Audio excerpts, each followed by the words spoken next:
Well, that sucked. I wanted to try to get this apart so that I could work on the blade without all of this in the way. And apparently, whoever fitted this handle, they drilled it out way oversized and then just filled it with epoxy. So now I have a broken handle. It's split on both sides. And this brass got bent just from hitting it with a rubber mallet trying to get all this off. So now, not only do I have to fix the blade and polish everything, I guess I have to learn how to make a sword handle. I've never even considered doing something like this. I've watched a lot of videos of guys making handles, so I have a pretty good idea how this works, but I've never actually attempted to make one. So I guess I get to give it a go now.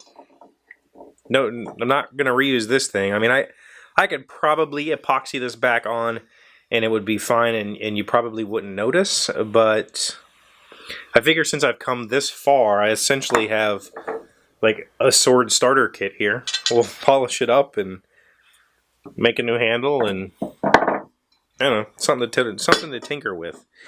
First thing though, I gotta figure out, I don't know if this is epoxy. It almost looks like solder.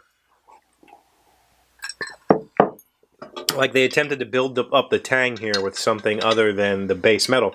Because this brass no longer, it won't slide off. It gets hung up here. This is a real thick section of metal. And this tang wasn't welded on. This is a one piece. Or maybe it was. No, the tang wasn't welded on.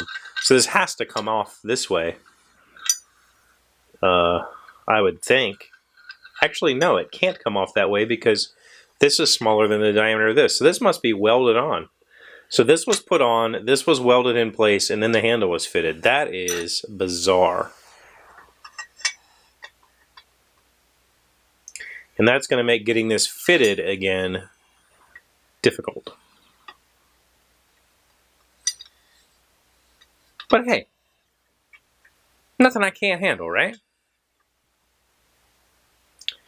I will make a new handle. I will, at least I can get this back out of my way so I can get all this cleaned up, get all this cleaned up, get it looking good again. Polish up the pommel here. It did just unscrew. I just never imagined, oh, here's another piece that was threaded on that held the handle down. I just never imagined that it would be built this way. Why would you basically take a full tang and then weld a piece? I don't understand that. But I'm not a sword maker. I'm not a knife maker, so something new. But yeah, so you know, no biggie. I will clean this all up and I'll put it back together. Hi, well, welcome to my shed. I'm Chevee. How are you? I hope everything's good in your world. I hope that life is great for you wherever you are. Going okay here. You know, Thursday nights is the long soccer night, but we actually only had one soccer practice tonight. So we got to go to the mall together. All the girls got in the car and we went and got some new shoes for Keely and got Alina a new bracelet and stuff like that happened. So that was fun.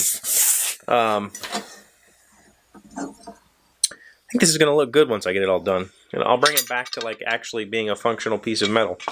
But we have 4 games in the next 4 days. So 1 game every day for the next 4 days. It's going to be a lot of work. But we enjoy it. So, and I still have all of these projects piling up here that I need to get done. The problem is there's a bed right there. Like there's a giant queen-size bed in pieces sitting there that I need to do something with. It was for Alina, but I can't get it into her room and I don't know what to do with it. So it's just kind of hanging out there, which means I'm stuck on doing smaller projects because I don't have the room to maneuver in here. So things like, you know, messing around with polishing a sword or Probably going to work on the leather project, maybe do some framing, art framing, get some of the little projects rolling so that I feel like I'm getting something done again. I feel like in the last month or so, I haven't really had a whole lot of time to spend in here. And that makes me sad. Like, I like spending time in here. It's fun, right? So I need to actually get back down here and get some stuff done. Just gotta do it.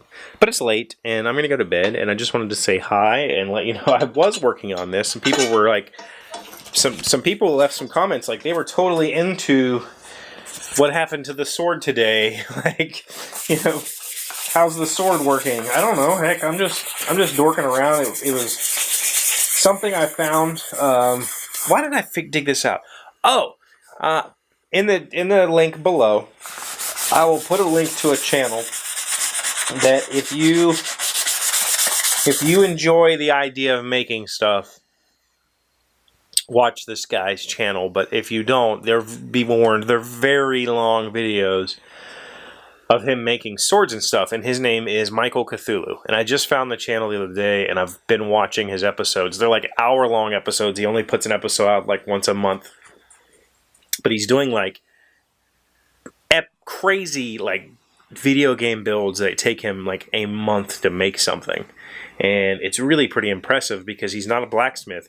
He's just taking like store-bought steel, pre-hardened steel, that sort of stuff, and fabricating with a welder and grinders and a drill press and making. He doesn't have mills. He doesn't have any of the big expensive machinery that it would take to to forge something or to mill something. He does not have. He does it by hand, and it's freaking fabulous. And I've been watching him clean up a lot of steel for blades, and I was like, oh, I think I still have that sword, and so I dug this out, and here we are. So I'll put the link in the description. Go check out his channel if you're into that sort of stuff. But for now, I'm going to go get this up so I can get to bed, and I'll see you tomorrow.